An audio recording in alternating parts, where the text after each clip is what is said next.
Hello viewers, I Neela Fuzirgam welcome you to the third part of the chapter of monopolistic competition.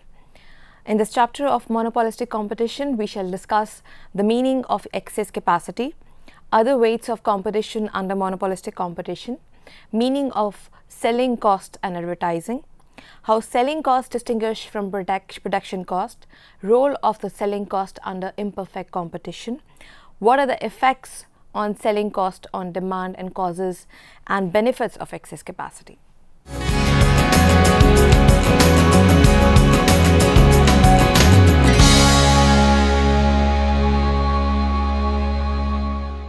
Theories of Chamberlain's monopolistic competition and John Robinson's imperfect competition have revealed that a firm under monopolistic competition in long-run equilibrium produces an output which is less than socially optimum or ideal output. This means that firms operate at the point on the falling portion of long-run average cost curve, that is, they do not produce the level of output at which long-run average cost is minimum. Long-run equilibrium of a firm under monopolistic competition is achieved when the demand curve or the average revenue curve facing a firm becomes tangential to the long-run average cost curve so that it earns only normal profits. Under such circumstances, a firm can reduce average cost by expanding output to the minimum level of the long-run average cost, but it will not do so because its profits are maximized at the level of output smaller than that at which its long-run average cost is minimum. Society's productive resources are fully utilized when they are used to produce the level of output which renders long-run average cost minimum. Thus, a monopolistically competitive firm produces less than the socially optimum or ideal output, that is, the output corresponding to the lowest point of long-run average cost curve. This is in sharp contrast to the position of the firm in long-run equilibrium under perfect competition, which operates at the minimum point of the long-run average cost curve. In other words, excess capacity is a situation in which actual production is less than what is achievable or optimal for the firm.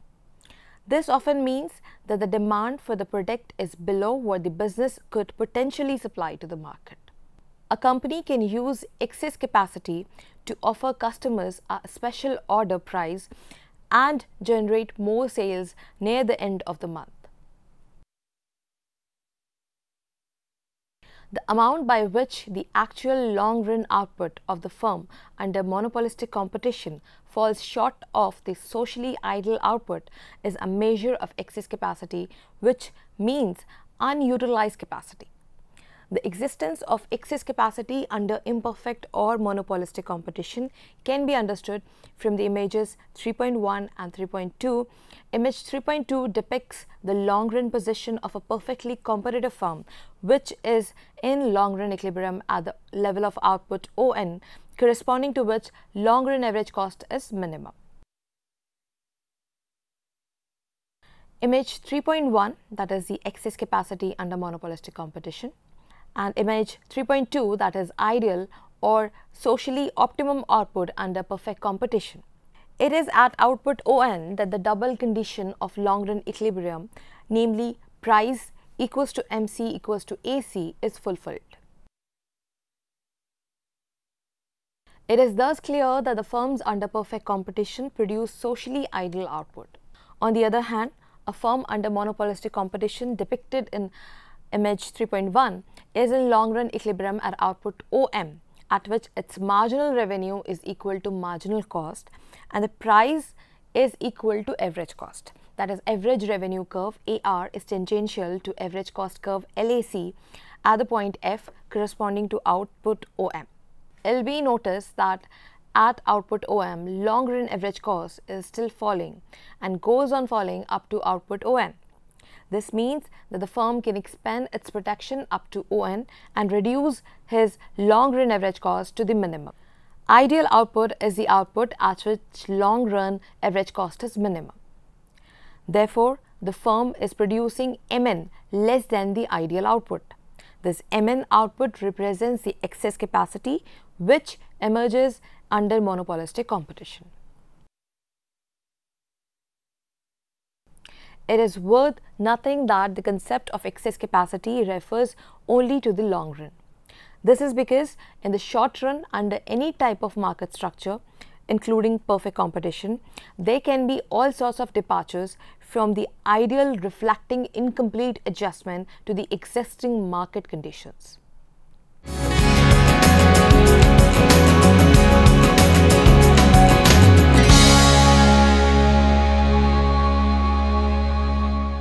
Further, it is evident from the long-run equilibrium situation of a firm under monopolistic competition. Let's look at the image 3.3 that it occurs at the output level which falls short of the output OP, at which the long-run average cost is minimum.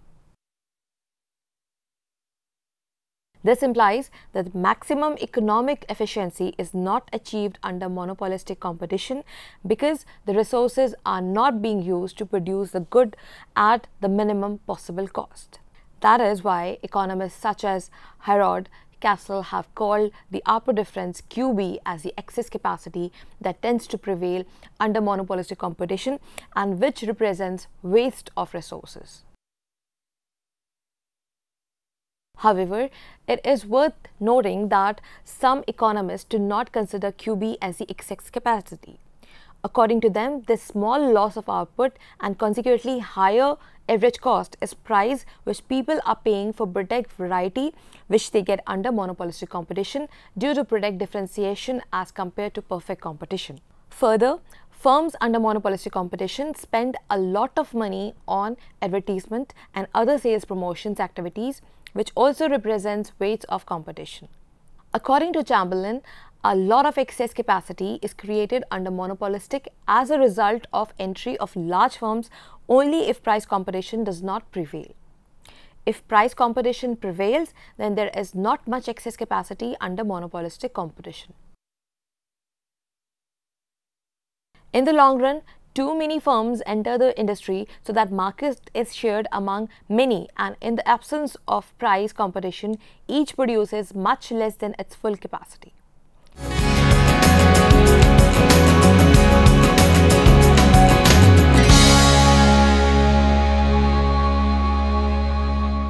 For determining price and output under monopolistic competition and oligopoly, firms often compete through incurring selling cost or advertisement expenditure.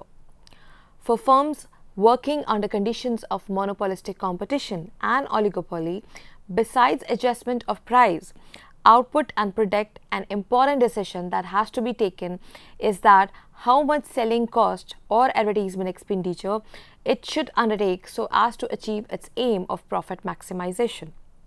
The first problem that is encountered in connection with selling cost is how they differ from production cost.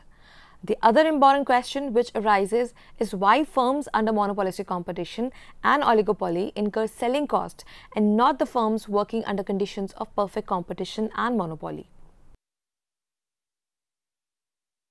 Further, how the firm will decide about the optimum level of selling cost or advertisement expenditure. And lastly, what is the influence of selling cost on price and output of the product?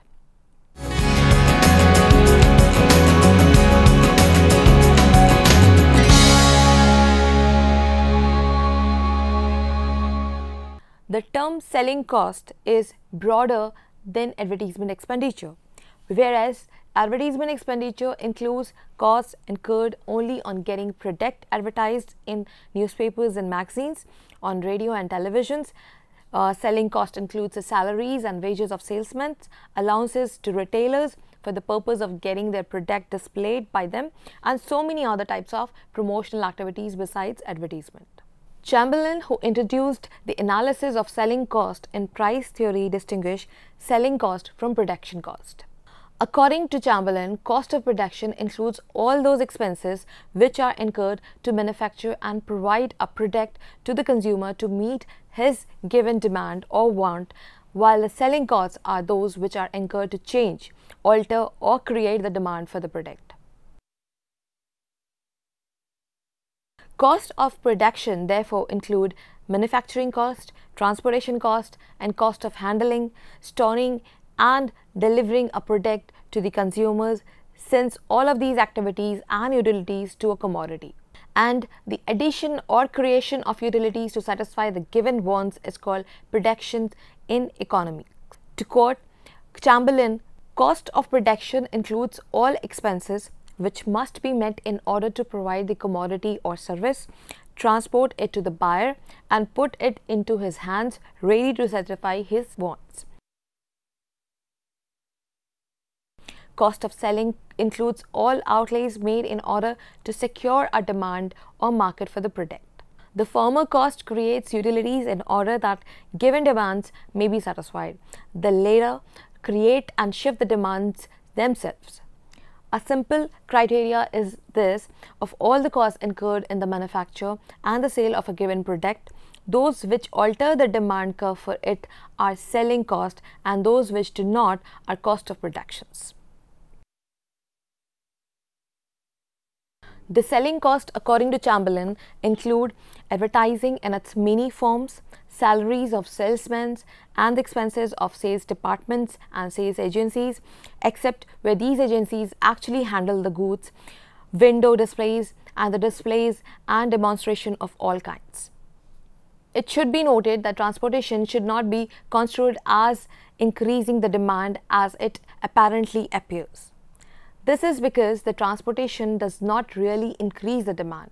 It merely enables the producer to meet the demand of the consumer, which is already there, whether the transport cost is incurred by the producer or by the consumer himself.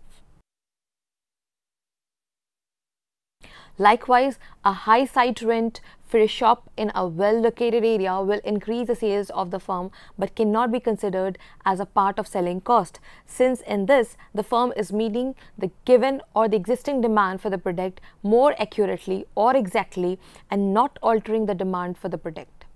By paying a high rent for a shop or concern in a well-located area, the producer is merely adapting the product or himself more exactly to the given demand and not altering the demand, or adapting the product or himself more exactly to the given demand and not altering the demand or the adapting his customers.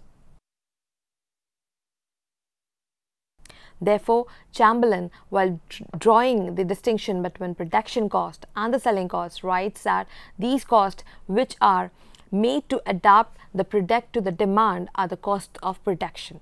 Those made to adapt the demand of the product are cost of sellings.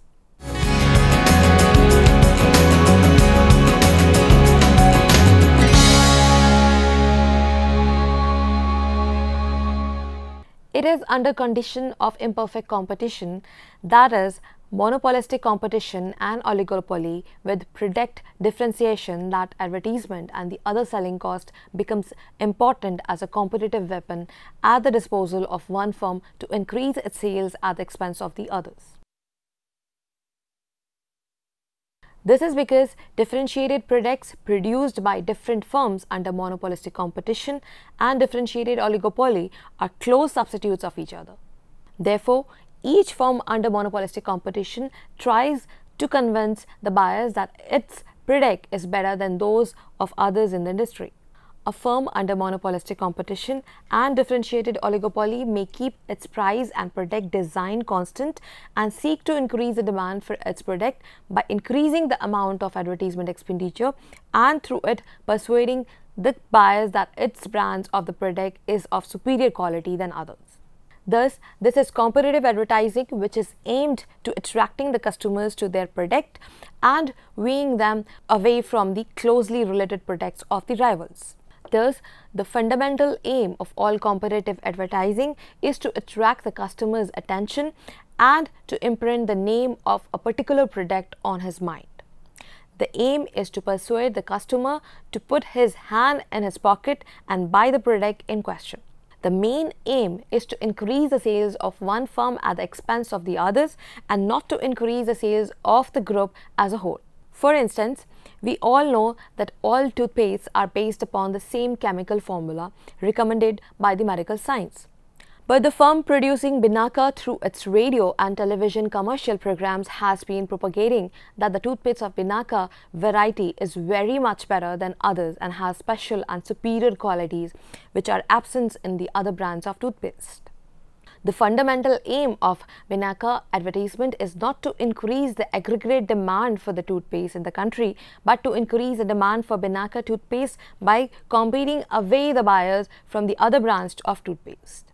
Similarly, the manufacturers of other brands of toothpaste such as Colgate, Pepsodent, Signal, Forhance, etc. are also incurring expenditure on advertisement through various means and trying to convince the buyers that their particular brand of toothpaste is better than others. Such competitive advertisement by a firm often proves to be successful in its objective of increasing the demand for the particular brand of the product. Thus, as a result of advertisement, demand curve facing an individual firm shifts to the right, which indicates that at a given price, a greater quantity of the product can be sold. It follows that in the presence of selling cost or advertisement, demand curve for a product cannot be taken as an objective fact given by the taste or wants of the consumers. A firm can alter or shift the demand curve of its product through its own effort by incurring advertisement expenditure and other forms of selling cost.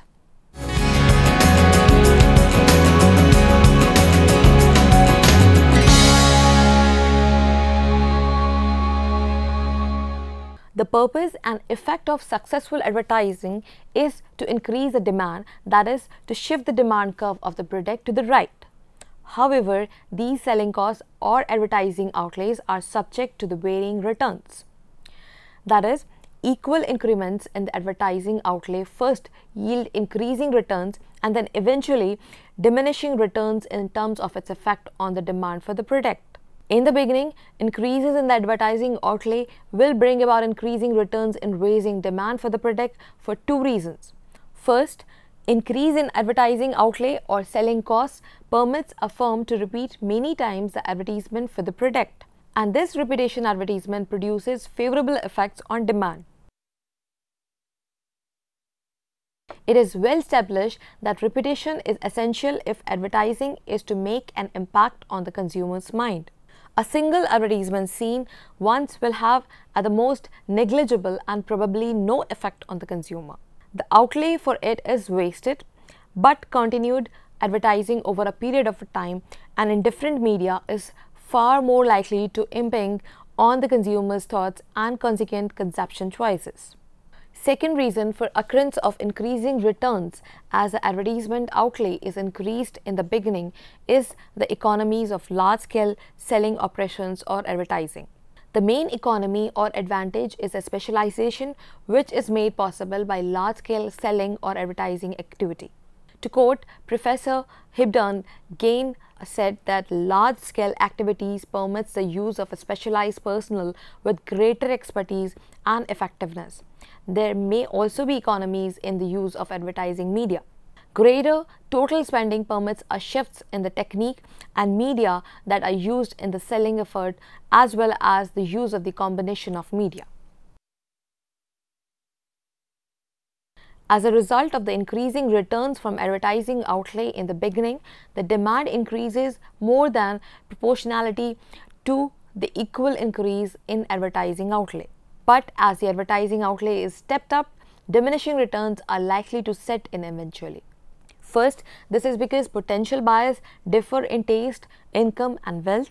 These differences among the potential buyers of the product mean that they will vary in their responses to selling operations or advertising by a firm. Initial advertisement will cause large increase in the demand as the more susceptible buyers respond to the advertisement, but further increase in advertisement is likely to bring about relatively less increases in demand as they fail to influence other buyers who do not prefer the good so much. Second reason for the ultimate occurrence of diminishing returns from the increase in advertisement is that the existing buyers may not further increase the demand for the product as a result of more advertising by the firm. This is because as the consumer buys more of a product, its marginal utility to him falls.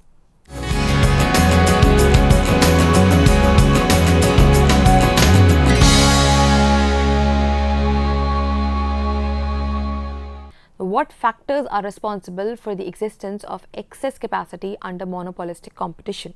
It is due to the existence of excess capacity that average cost of production and price of the product are higher and output smaller monopolistic competition than under perfect competition.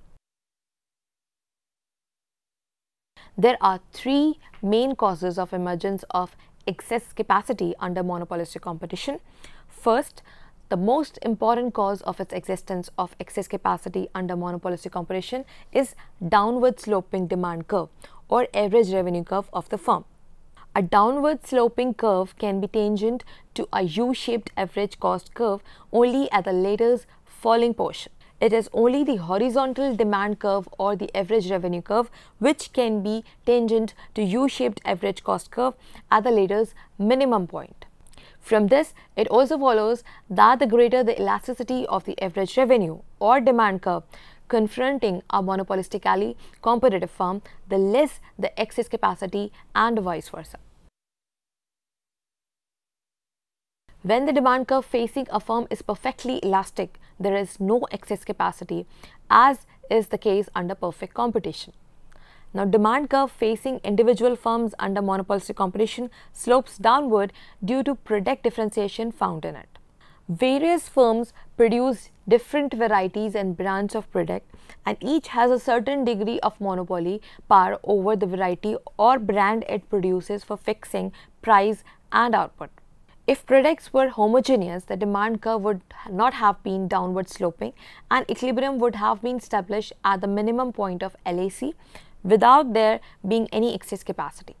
There are too many grocery shops, too many cloth manufacturing firms, too many automobile parts producing firms, too many barber shops, each operating with excess capacity. In fact, under monopolistic competition, given the same demand and cost conditions, number of firms will be larger than even under perfect competition. This is because by expanding output to the minimum point of LAC, fewer firms will be required to meet the given demand for industry's product.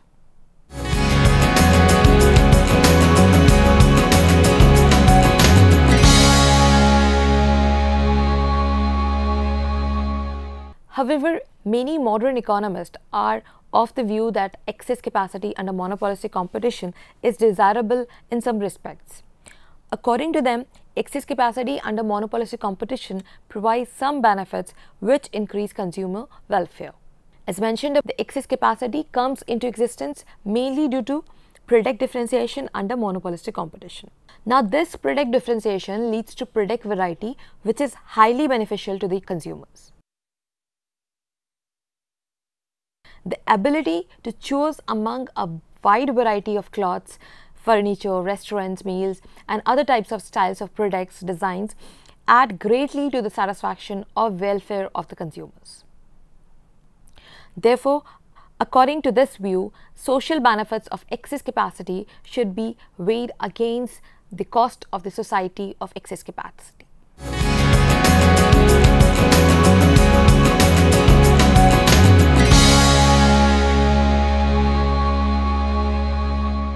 So finally, we have learned today in the topic of monopolistic competition the concept of excess capacity.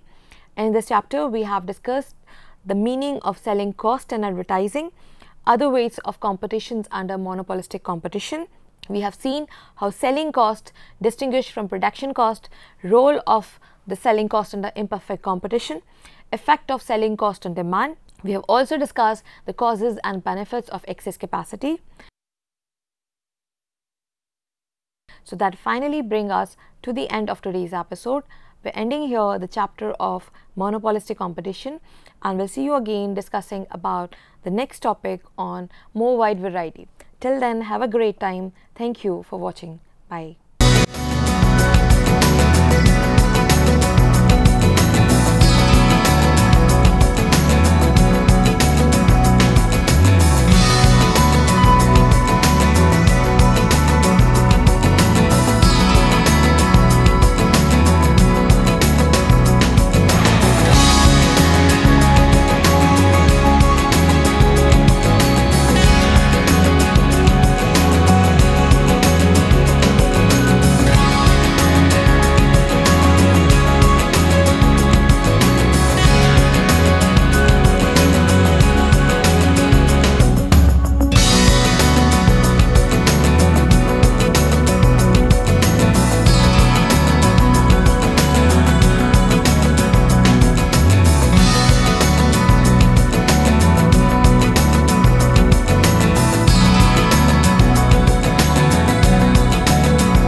Thank you.